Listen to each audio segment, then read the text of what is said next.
Okay. So today's welcome all of you students and my dear faculty members and respected VC sir and director sir and registrar sir. So today's online guest lecture will be chaired by Dr. Suresh A. Kartha, who has been a faculty member at IIT Guwahati for the last 14 years. And since 2014, he has been an associate professor in the Department of Civil Engineering, IIT Guwahati. The topic of today's lecture is acid mine drainage, which is actually a problem of major environmental concern, and also it involves the phenomenon of groundwater pollution basically, and it is of specific concern in case of the state of Jharkhand, which has got several open cast mines, and there has not been any proper survey done on the impact of the acid mine drainage on the health of the groundwater resources of the state. So without further ado, I would like to ask Dr. Kartha to proceed with his presentation. Thank you. Okay. Thank you, Okay. sir. You Thank may you. continue, sir. Yeah. Thank you, Subhadeep. Yes, sir. And very good afternoon to all. Means the dignitaries. Means I think Vice Chancellor is there online, right? And Maybe he will come online soon. okay. Sir. And other dignitaries as well as student members and all other Yes. faculty members. I'm just Yes, sir. welcoming all of you to this session. So this is a brief lecture. I'd like to discuss about acid mine drainage. So the presentation is more on a research oriented way. Means it will be given into some little bit introduction, as well as a PhD student has done little bit of research on that topic. I'll be presenting those things also accordingly. So the reason is that if you are interested to go for graduate studies and all, let you be aware of such concepts. You can further build upon these materials, whatever are available now. Based on that, you can further go for or explore higher levels of topic on in these areas and all. So with that in mind, let me start. Is it okay, Subhadeep? I'll just. Yes, sir. You may continue, sir. Please share your screen. Or mute myself. Yeah. So is it present? Is it Yes, sir. visible It is now? visible. Your PPT is visible. Your presentation is visible. Yeah. It is full screen. Yeah. So again, very good afternoon to all. So the topic which I'd like to discuss, it is on flow and transport processes in acid mine drainage. So as Subhadeep had mentioned, Jharkhand is a state that has one of the largest number of mines, open cast mines in India. So all type of mining activities, almost all metal mining activities are present in the state of Jharkhand. Due to mining activities, there are various type of concerns to the environment.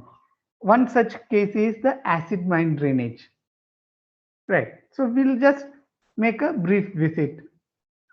So since I am from the Department of Civil Engineering, IIT Guwahati, just briefly like to mention to the potential students there, as well as even to the faculty members there who'd like to come up and have some interaction, as well as come for some short-term courses, all those things and all. So IITs, as you know, they are eminent technological institutes, as well as IIT Guwahati is also eminent in its research activities. So there are many PhD students present at IIT Guwahati. It accommodates, apart from PhD students, many undergraduate students, graduate students are also present. So this campus, it is a lush green campus with hills, right? and lakes. It is also means this mighty Brahmaputra is flowing just as I mean, it is just near to the civil engineering department itself. From civil engineering department, you can clearly see. So it is on the bank. You can clearly say on the banks of River Brahmaputra, mighty River Brahmaputra. So this institute is now quite renowned all over the world. It has many international collaborations. International students also visit here. International faculties also have their visiting terms here at IIT Guwahati. You can also think of visiting IIT Guwahati, maybe for graduate studies or even for some visiting short-term courses. All those things you can explore it accordingly. So with that in mind, again, let me welcome you to this topic. So as the state of Jharkhand has often witnessed, the acid mine drainage is one of the most important environmental concern there. So what is acid mine drainage? In this figure, as taken from that website, so you can see the water, it is very brownish in nature, right? So this is coming from some open cast mines and all. So acid, it is the drainage water resulting mainly from mining action. So the acid mine drainage as well as acid rock drainage, it is a low pH acidic mine related drainage. So this water, whatever is coming out, this brown color, they have low pH. That's why it is called acid. So as this acid, once it comes into contact with the natural water resources, definitely you know the consequence, right? So AMD makes the water non-potable. It is also harmful for various domestic needs. It also disturbs the ecosystem, as evident here, right? It can hamper the natural environment here. It can hamper the aquatic species. So it is a huge matter of concern. I mean, this acid mine drainage mainly is resulted due to metal mining and coal mining activities, right? So it decreases the water quality considerably. It comes into contact with surface and groundwaters. So how it is formed? The source of AMD. For this ferrous sulfide, that is the sulfide, oxidation of sulfide minerals. Due to oxidation of sulfide minerals, FeS2 is a sulfide mineral, AMD arises. So this oxidation of sulfide minerals occurs when they are exposed to atmosphere by mining. So when the sulfide minerals are exposed to atmosphere, that is oxygen reacts with it in presence of water, moisture and all, and it creates the acid mine drainage. So this exposure, it is mainly due to road cuts, quarries, other rock excavations of that can expose the sulfide minerals. AMD can also emerge from underground mines, right, or from open pit mines as runoff. It comes as waste rock dump, means mill tailings from the waste rock dumps. Like that also it arrives. So this acid sulfate soils, means acid sulfate soils and all, when it is exposed, suppose even if it is not that, if it is little bit deep, if this portion is cut, it is exposed to oxygen, then this acid sulfate soils also generate acid mine drainage. So the natural weathering of rocks also causes acid mine drainage. So that we are not, that happens in the natural process. Apart from that, human intervention also have accelerated the contributions acid mine drainage in various locations, especially due to mining activities and all. So this acid production, it can be split into two parts. Means that is the first part consists of oxidation of sulfide minerals, and the second is the hydrolysis of ferric. So precipitation plus this ferric oxyhydroxide when it precipitates. These two processes are involved there. So chemically we can write this, that is the first sulfide when it is exposed to atmosphere, that is oxygen reacts with it in presence of moisture, right? And it forms the ferric hydroxide, right? So that is the cause of acid mine drainage. So some of the characteristics, as mentioned earlier also, it has low pH and it consists of very high total dissolved solids, right? Also the elevated concentrations of iron and sulfate means it will be quite high. Most of the brownish liquids you see in the mining areas and all, it consists of high concentrations of iron and sulfate.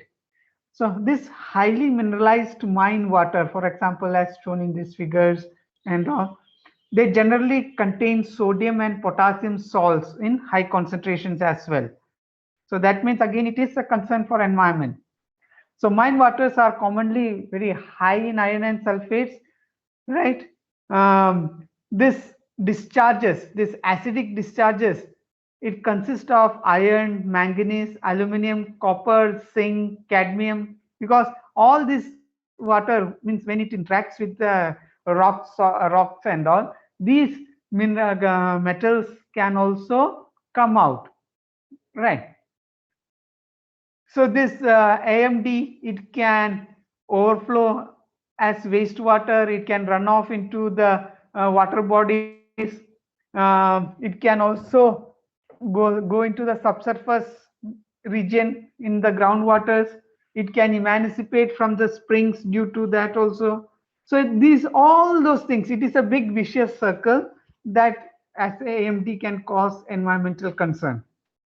Now to know about, that is, if you want to do something on the acid mine drainage, you need to understand the processes involved in acid mine drainage. So we would like to discuss about the AMD processes, that is in the subsurface water. So to understand the processes, you should have some scientific knowledge on the flow and transport processes involved in subsurface region. So the various interconnected pores, that is the subsurface region, consists of soils. In the subsurface region, if you take any soil sample, it consists of stone pieces, gas, means then voids are in present there in between. All those things are there, right? So these things can cause severe, means that is sorry, I am very sorry that this subsurface soil have lot of voids, and the liquids, when it interacts with the solid materials, it, those processes we need to understand so as to get a so as to know about the acid mine drainage processes. For that, we need to do some sort of modeling. We need to do some sort of modeling to understand the processes involved. So the modeling, actually people can do modeling by various methods. That is, there are physical models involved. You can graphically represent certain phenomenon. Apart from these physical and graphical processes, some people use mathematical equations to represent those properties or those phenomenon. So they are the mathematical models. So a mathematical model is nothing but a formulation or equation that expresses the essential features of that physical system, right? Mathematical terms, in mathematical terms, we are representing that entire phenomenon. You might have heard about the property called principle of conservation of mass. Now that is a principle. That principle, if you represent it for the respective quantity in terms of mathematical terms, that equation becomes a mathematical model of that particular principle, right? So same way you can, for example, when we write y is equal to mx plus c, this is a equation. It is an equation. Automatically, you are able to visualize that, okay, it is a straight line, right? Say if you write XY coordinate system, so it may represent a straight line, y is equal to mx plus c. Now this straight line has been represented mathematically here. In terms of mathematical terms, it is represented. That means this equation is able to mimic this particular line. Same way, the falling of apple from the tree to the ground, Newton visualized it and then expressed the same phenomenon mathematically using gravity terms and all. Right. So like that, many things can be represented in terms of mathematical equations. And here we also adopt the mathematical expressions to understand the flow and transport phenomenon involved due to acid mine drainage. Right. So the mathematical models, advantage of mathematical models is that it has made the life of scientists easy by replicating the complex phenomenon in the form of mathematical expressions. In general, a mathematical model, it will have a dependent variable as function of independent variable and some parameters, right? And different means various types of mathematical models used by scientists for different cases. Some of the mathematical models may be algebraic equation as seen for the straight line. Some of the mathematical models may be ordinary differential equations. Some of the uh, mathematical expressions can be partial differential equations that mimic certain phenomena. Sometimes it can be trigonometric function. Sometimes it can be mixture of all those terms. Right. So based on the nature of the mathematical expressions, you can try to mimic that, means that phenomenon can be mimicked through this nature according to the nature of that property. You can mimic it based on these equations. And as well as that, suppose if it is an ordinary differential equation, that means since ordinary differential equation have dependent variables and independent variables, you may have to solve the differential equation. Similarly, the partial differential equations may also have to be solved. Sometimes the algebraic equation, you may get a direct modeling expression from the algebraic equation. For example, when we wrote y is equal to mx plus c, if you treat y as the dependent variable, x as the independent variable, so here explicitly you are getting the expression of y, which is a dependent variable, without requirement of further solving the procedure. If you know the value of x, then you will know the value of y automatically. So that it is a direct explicit solution. Ordinary differential equation, you may have to adopt techniques to solve them. Similarly, partial differential equations also. So solutions of these mathematical terms, sometimes you may have to solve these mathematical terms, and there are procedures like analytical methods to solve them, graphical methods to solve them, and approximate methods like numerical methods. So numerical methods, some of you might have heard about finite difference method, finite element method, finite volume method, method of characteristics. There are different approximate methods through which you can solve these equations, right? So that also can be adopted. Now, what we want to go through is that how will you develop mathematical expression for the subsurface flow and transport of AMD, right? So you can definitely ask how and why mathematical models or expressions are suitable in studying subsurface flow and transport of AMD. So the mathematical models or expressions you have to derive using fundamental conservation laws. You need to derive it using some fundamental conservation laws. So the fundamental conservation laws like conservation of mass, conservation of linear momentum, conservation of angular momentum, conservation of energy, all these are well inscribed over means many centuries. The scientists are still following this conservation principles. These conservation principles are well inscribed and they are very much applicable in the current scenario as well. Right. So with that in mind, you can develop mathematical expressions or mathematical models for your corresponding physical problem. Right. So we require these mathematical expressions, especially for the subsurface flow, that is to understand the pressure or the hydraulic head of fluid in the subsurface domain, to understand the velocity and direction of flow of the subsurface fluid, to understand the extent of the or the contaminant concentration in the subsurface water. As we have seen, acid mine drainage AMD involves iron products, right? So it is a contaminated, so that water is a contaminated, so that contaminant or the solute, how far it is moving, that can be interpreted using contaminant transport modeling or deriving the equations for contaminant transport and all.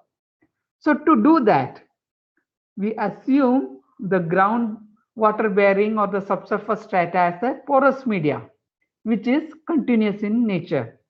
So the fundamental laws applicable to continuum can be very much applied for these scenarios as well. Right. So that is this entire, please note that the entire subsurface region,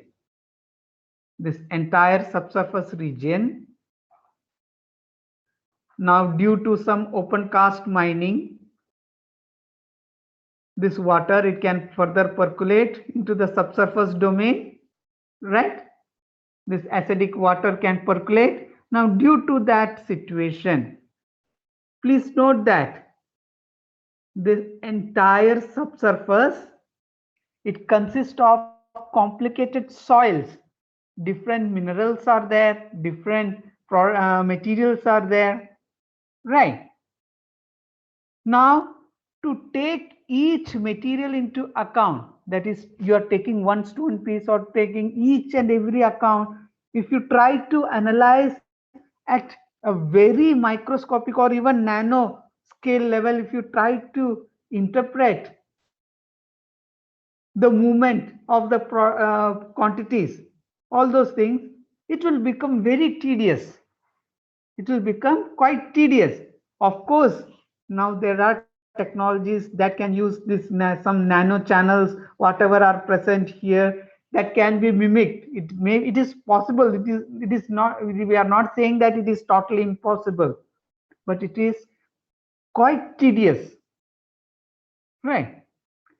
So what you are doing is that this entire subsurface region, complicated soil that consists of different rocks, different minerals, different materials, this entire subsurface region, you are approximating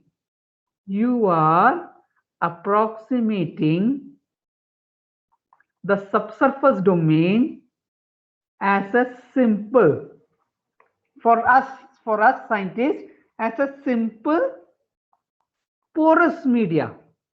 The concept of porous media means, the porous media means it is a solid having voids inside. So we are now approximating the complicated subsurface domain as porous media.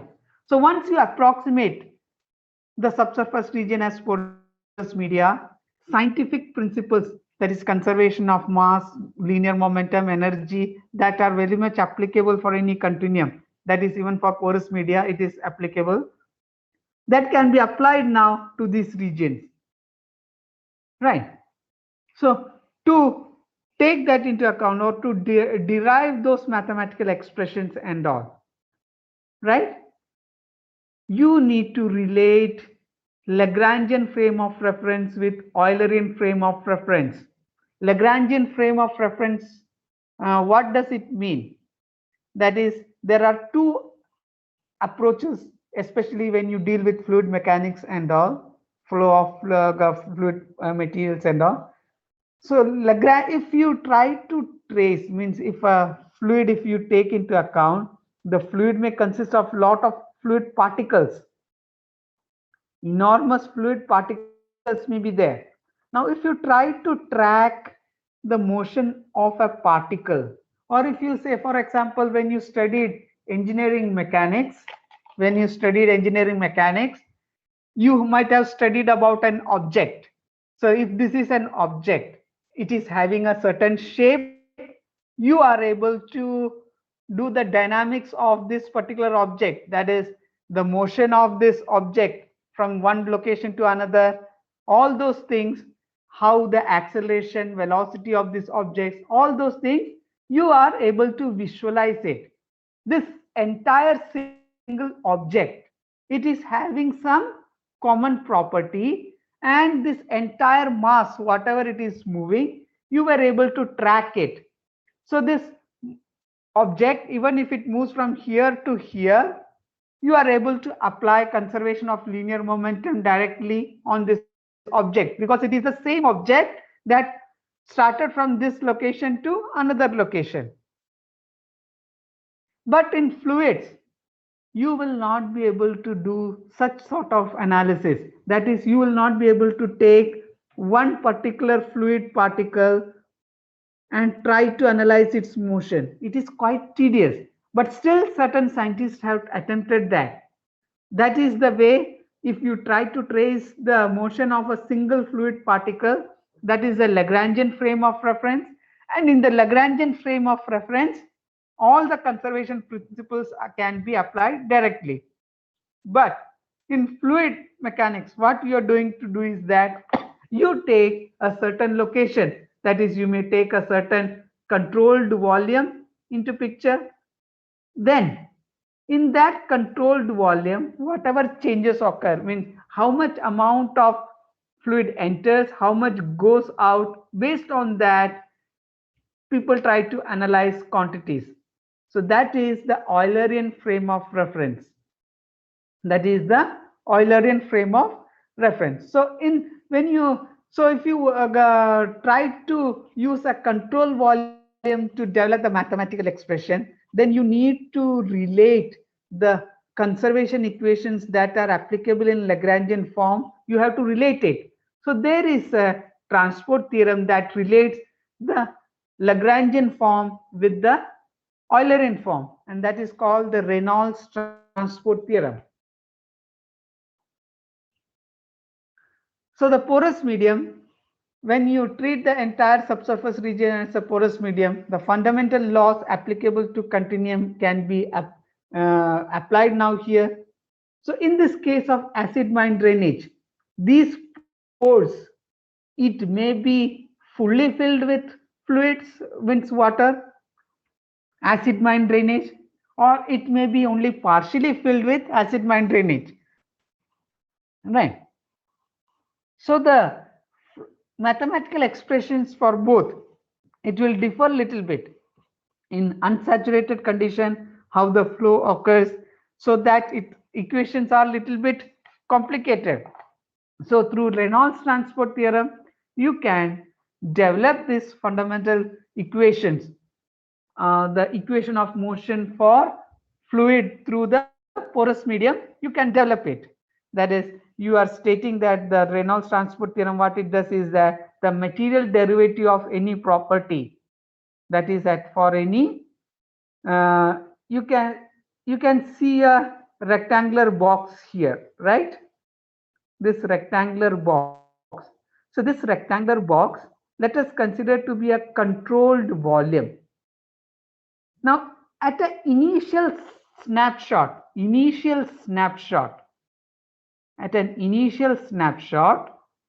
this entire volume is filled by a set of particles of fluid. It is filled by a set of particles. So now that set of particles that constitute the initial configuration, that can be called as system. So that set of particles is now defined. Now for us it is difficult to analyze each and every particle, how it moves, translates from here to other locations and all, that is quite difficult for us. Right. So for that reason, on the left hand side, the Lagrangian conservation is taken into account system, right? The time derivative of mass of water, that system, in that system, that is taken into account. Now, after a few seconds or even after a few time steps, next instant, that is at the next instant, some particles might have moved out, some new particles might have came in. So in this controlled volume, the same set of particles may not be present. That's why you are not able to directly relate conservation of mass, right? You have to adopt such transport theories and all. So here now on the right hand side, since we are dealing with the control volume, the amount of mass of water that is generated or destroyed inside this control volume plus the net mass outflux through these surfaces, those things have to be taken into account. So that way you are combining the Lagrangian and Eulerian principle and you come up with expressions. So just we gave it in a mathematical form, the Reynolds transport theorem. This is how we write it. B is any extensive property. It can be mass, it can be linear momentum, and beta is the intensive property, that is divided by mass. That is the meaning there. Right. Using such expressions in that control volume, you can come up with the different types of governing equations. Now, what we want to do is that when you develop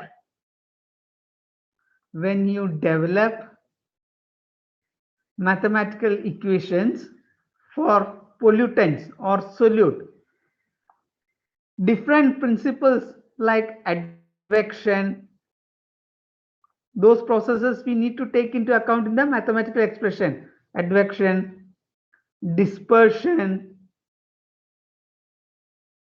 right, sorption,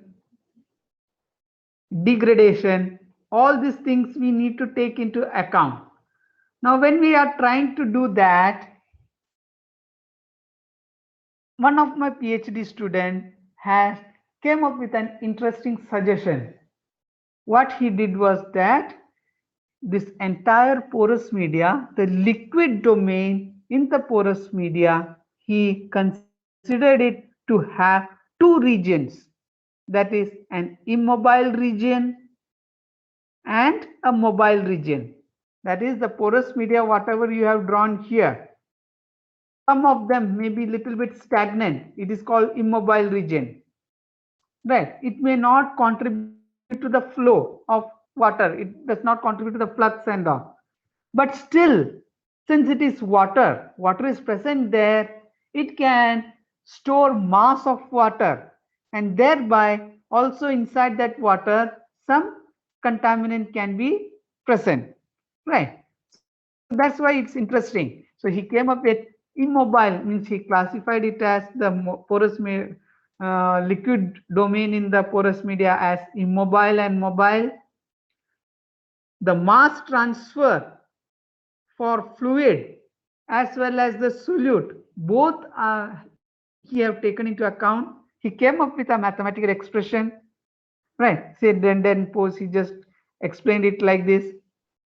So how this immobile water is having prominence, means why people suspected that there can be immobile water and all. So earlier scientists and all, when they experimentally verified breakthrough curves means the concentration of the contaminant with respect to time, if you plot it. So they came up with such curves where there is a tailing. This is called tailing. You can see this tailing. It is not very sharp. It is gradually lowering like this. Right, there is a tailing. If it was a uniform this thing, you may not be able to, means if immobile water is not taken into account, the earlier contaminant transport models, they would have directly predicted the contaminant concentration like this without any tailings and all. So since the experimental verification showed that there are tailings, immobile, the presence of immobile water, it is accepted, right? So that's why, so he incorporated mass transfer into those phenomenon.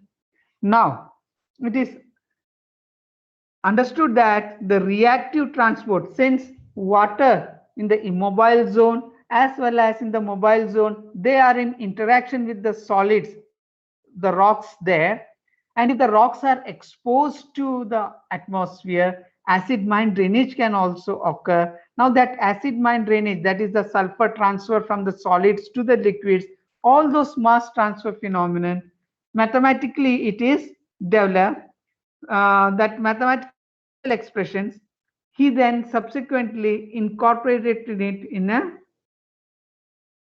software called FemWater, which is developed by US EPA. It is an open source software. So he modified that particular software considerably and came up with certain interesting findings and all. Right. So he gave certain objectives. That is, he devised a module on time dependent variation of the water contents, right? Water content, how it varies in mobile and immobile zone. Mass transfer between mobile and immobile zones, that is solute mass transfer. So he subsequently incorporated those features in the US EPA developed source code, right? Then non-equilibrium effects, that is non-equilibrium, certain non-equilibrium, that is if there are two regions, say, if they are in equilibrium, the mass that is transferred from here to here and here to here, they will be always same. Then they are called to be in equilibrium. But non-equilibrium situation arises when, say, a solid, it is in interaction with certain liquid, mass transfer from solid, either it can be more, and the reverse from liquid to this solids may be less. So those things, that differential quantities, it creates non-equilibrium. So physical non-equilibriums are there, chemical non-equilibriums are there. Right. So the FemWater code, he had from the governing equations, whatever given in the FemWater manual, he subsequently modified it. That is, the new terminologies were incorporated in the governing equations, both in the solute transport as well as liquid this thing. So this is a snapshot of that software program, right? So in that thing, he incorporated those changes. He incorporated dual porosity phenomenon there, and that is how the Richards equation. Richards equation is one of the famous equation to solve unsaturated flow, Richards equation. So he modified that Richards equation to accommodate mass transfer, the liquid mass transfer between mobile and immobile zones also.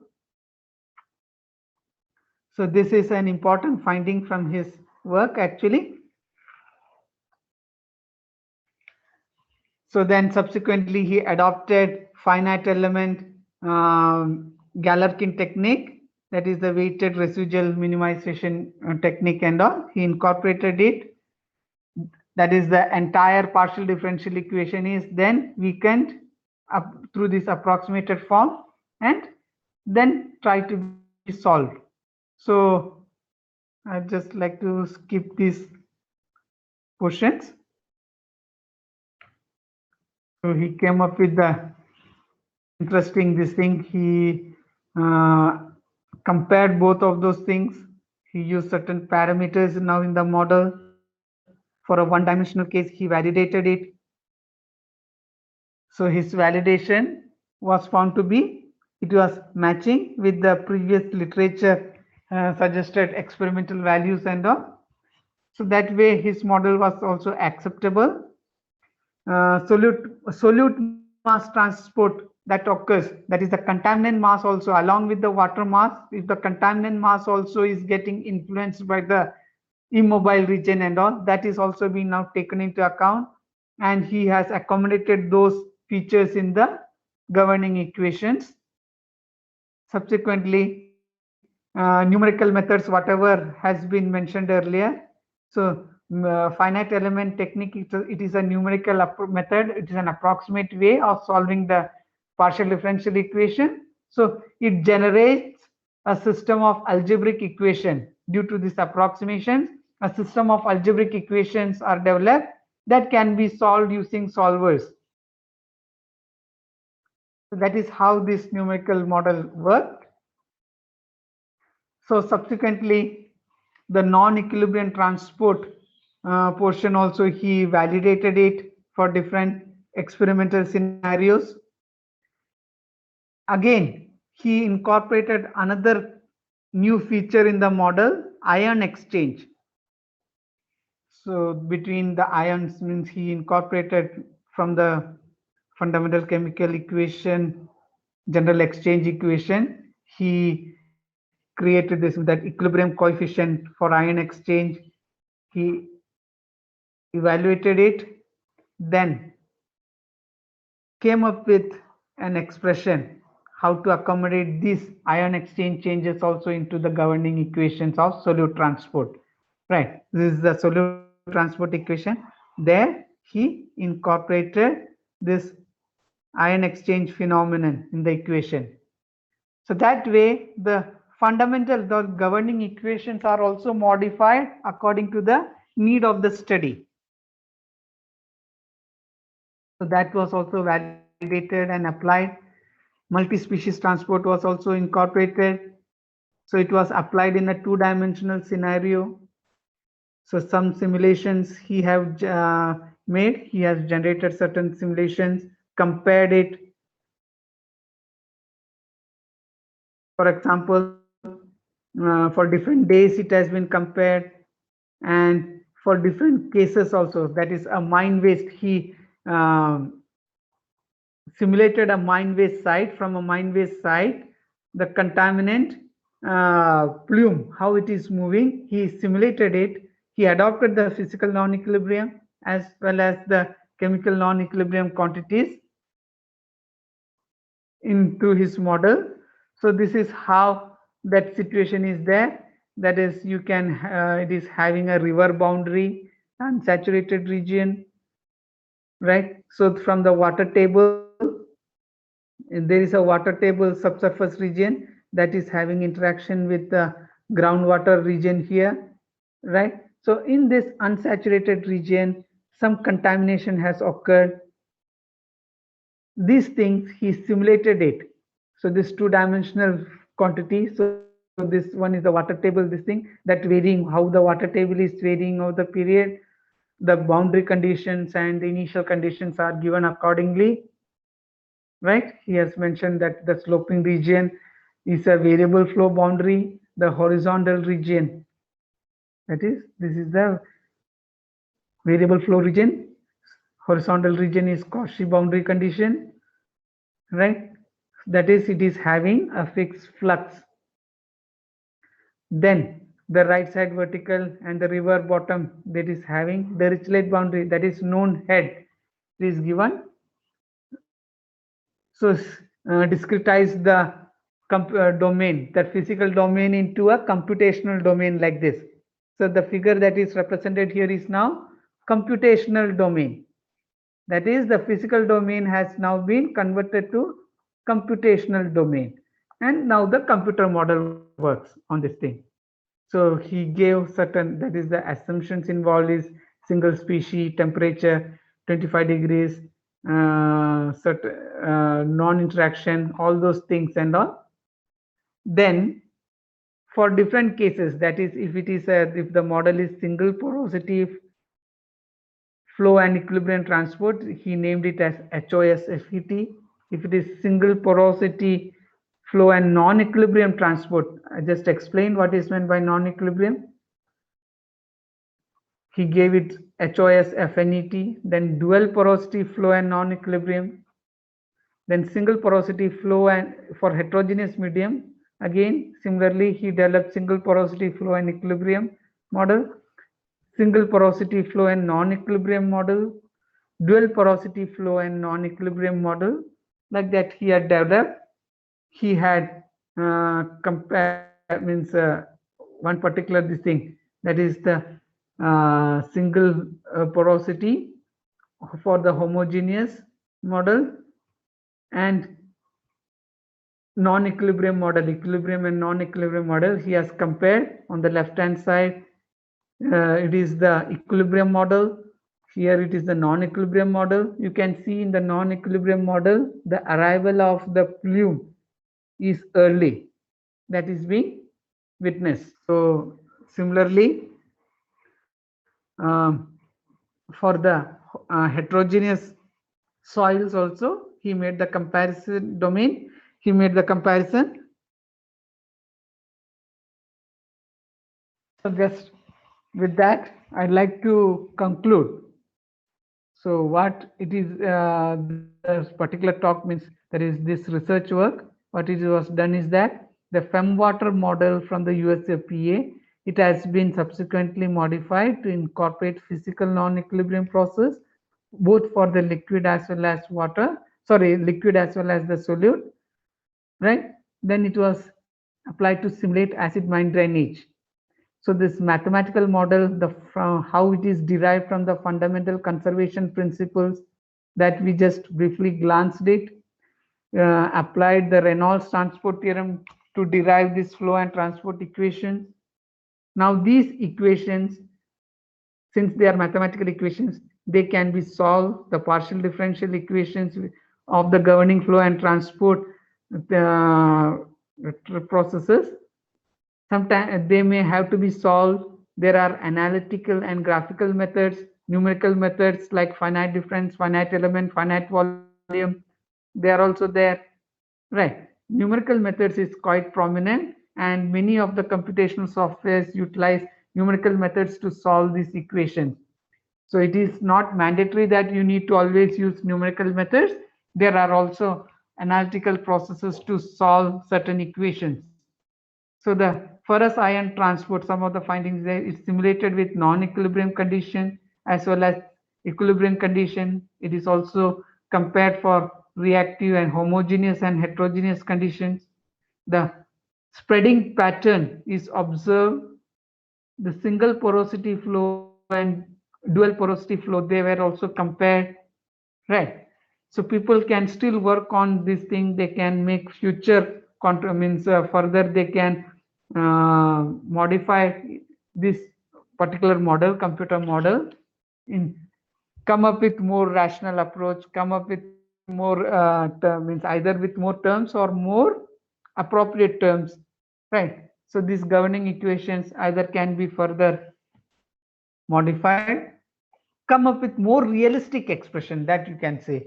So like that you can develop the models and all. So with that, I'd like to just conclude today's lecture.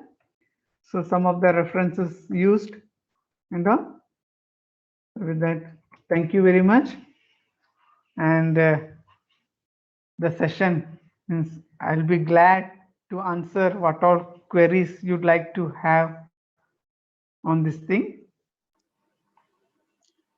Thank you very much, sir, actually, for Okay, your thank you. informative session on this particular topic, and also regarding the different aspects So- of mathematical modeling. So just one second. Yes, sir. Whether the screen is seen, my screen is visible now? No. Yes, sir, it is visible. Your Screen is visible. Not screen, sir, just your My video only, no? the Okay. video only is visible. The screen is no Okay, more okay. visible.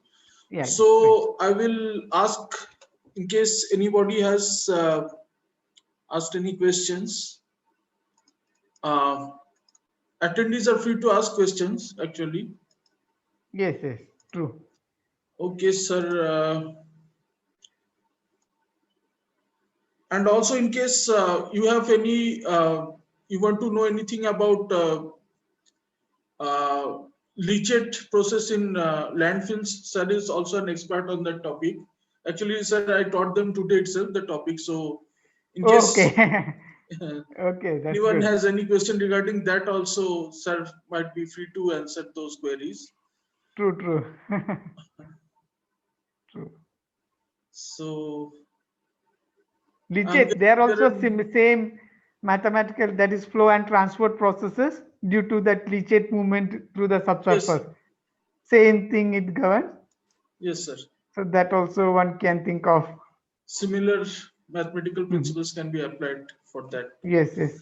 So, I guess there are no questions, I think, sir.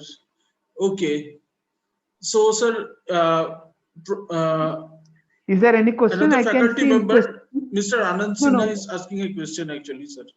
Okay, okay. Uh, Please inform our students how to get into research at IITs, how they okay, can sir. make a career out of it. Okay. So, Means in yeah, case they can be Professor Anand. accommodated in the summer term, basically, in case things get better, actually, the Huh? situation gets better, in case they can be accommodated into certain projects that go on at IIT Guwahati. Yes, That is probably yes, what he's asking. yeah, yes, yes. That is, they can come as an intern. Also, when they apply, it is always better if they have a vision in means in which topic they would like to do PhD. That they should be aware now. That is, if you are very much interested to do PhD, you have to shortlist. That is, you have to start thinking on which topic you are going to do PhD. That is, whether you want to work on surface water hydrology, whether you want to work on groundwater hydrology, whether you want to work on interaction between surface water and groundwater, whether you want to work on climatological this thing aspect. So such shortlisting one has to do in prior, then go to the website of the respective faculties, which all faculties are there. It's better if you email them that you are interested to work in so and so. For example, if it is groundwater related, if someone emails me and say that he's interested in groundwater hydrology and so here, he has read so and so topics, then he can think of certain proposal from his side also. The proposal from the candidate's side is essential. That is the one that judges. That is the one that a potential supervisor judge whether this candidate is suitable for PhD or not. So that if he or she has a good capability, or if he or she has a good mind in which he framed that proposal and he just showed to that potential supervisor, he may be interested. Sometimes he may, if he has vacant, then he may consider his application, and during the interview he may forward his name. Again, it depends on the examination panel, that is true, but still that potential supervisor can forward this candidate's name and say that he is also found to be good in so and so aspect and all, right? Yes, So sir. that way, the students need to be, means when, if you are really interested to do PhD, it's better you contact the potential supervisor whom you would like to work, have a discussion, frame a nice proposal also. In the application form also proposals are asked now. Okay. Okay, sir. There is another question from Mr. Ati Bhamdan, who is our second year student. So, sir, he is Okay. asking, I think you can see his question, right? No, Okay, sir. He is I, asking, I can see in only Anand case, Sinha's question. okay. What are the new interesting topics, upcoming topics that we can explore as civil engineers in the field of civil engineering? That is what he is asking, Okay, sir. his question now I can see it is in chat session, Yeah, it is not in in the chat question and session answer. actually. Yes, sir. Okay, okay. Uh-huh. So thank you very well for my question is what are topics students can explore and the new interesting topics coming up in civil engineering field. So in the civil engineering field, there are, see, since these engineering sciences have come from the background of science. That is, engineering has been evolved from science. A basic understanding of the scientific principles is essential. And once it is clear to you, in civil engineering, you know that there is structural engineering, there is geotechnical engineering, there is water resources engineering, fluid mechanics, there is transportation engineering, environmental engineering. But if the principles involved, like for example, conservation of mass, conservation of linear momentum, conservation of energy, these fundamental principles, they are physics-based principles. It is very much applicable in structural engineering, geotechnical engineering, water resource engineering, fluid mechanics, environmental engineering, even transportation engineering, you can say, right? So they are very much applicable. So if you have a grasp on this fundamental aspect, you will see that you can apply your knowledge in any of this civil engineering field. Of course, now machine learning, that is the how to incorporate machine learning in various, or the machine learning, or even the data science interpretation for various water resource engineering projects, various environmental projects, even for the various geotechnical engineering projects, that is now becoming quite prominent. Stochastic hydrology, for example, since I am more related to water resource engineering, there are subjects called stochastic hydrology, which helps you to understand how to analyze the data also, right? Because water resource is such a subject that depends on data. Historical data is quite essential. From the history, how you are forecasting. Say in Guwahati today, we had a massive earthquake.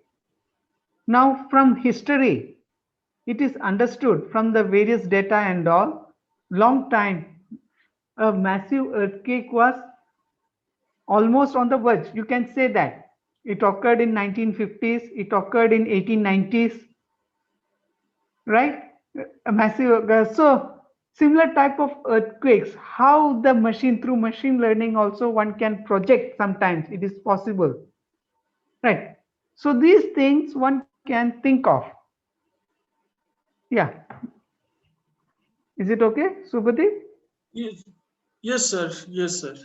Certainly. Right. So, sir, I was just asking the VC sir to, in case he is available for the vote of thanks, I will just get in touch with him and convey. Okay, Just wait, okay. sir. Huh? Okay, okay, please. Just wait, sir. I will just call him. Okay. Huh? So in between, I'm just reading another question. Atif Hamdan have written, thank you, sir, for the wonderful webinar. With respect to taking up the field of research, what are the key points you suggest that a bachelor student should inculcate in our early years? So especially, see, the bachelor life, it is a very tender age. One cannot force and say that you should read fundamentals, you should this thing. But at the bachelor level itself, if you have focused, if you have started thinking that you are going to do PhD and all, it's better to read the fundamental science. That is the basic principles from the fundamental science. If they are reading it, from that one can always progress quite nicely. Yeah. Thank you, sir, for your kind words. Okay.